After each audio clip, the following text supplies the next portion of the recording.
Yo, what's up? Welcome na naman nga sa panibago nating vlog. And for today's video nga ay pupunta tayo sa Dimatican. At kaya nga pala tayo magpupunta ng Dimatican ay dahil magbe-birthday yung pamangkin ko. Bigla niya nga daw kasing naisip na doon daw siya magbe-birthday.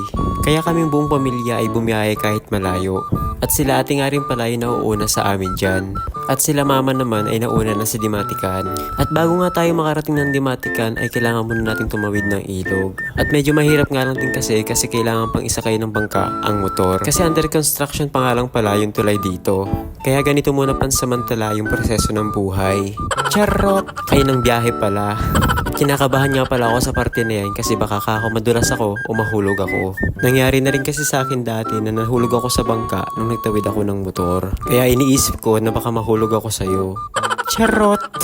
Kaya buti na nga lang at naisakay naman ng maayos kahit muntik pa ako madulas. At kapag naisakay na nga pala yung motor sa bangka ay kailangan mo lang balansihin kahit hindi na gumamit ng stand. At binababa na nga rin pala namin yung motor sa part na yan. At hindi ko nga rin pala alam kung nakakatulong ba yung pagbubuhat ko dyan. Charot!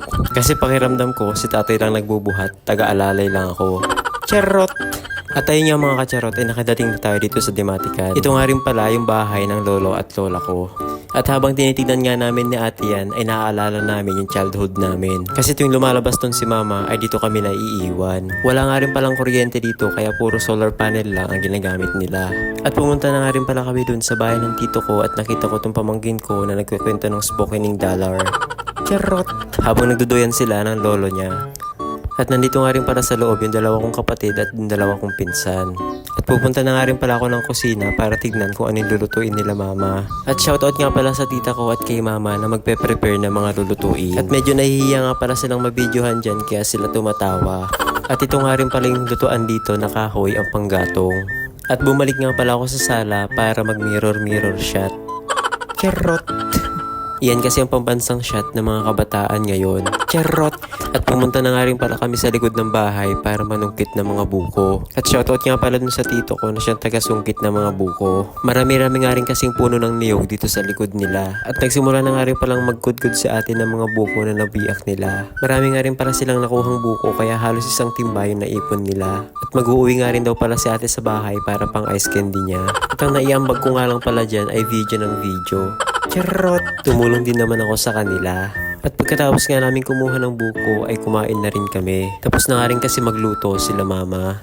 At yung pamangkin ko na naman nga pala yung nag-lead ng panalangin dyan. Amen.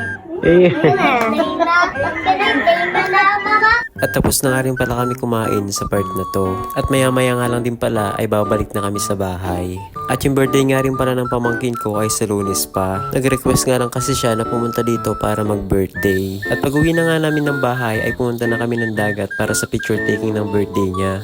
At medyo nahirapan nga rin pala kami niyan kasi medyo mataas pa yung araw kasi nasisilaw din daw siya. At hanggang doon na lang ating video. Salamat sa panonood. Bye-bye!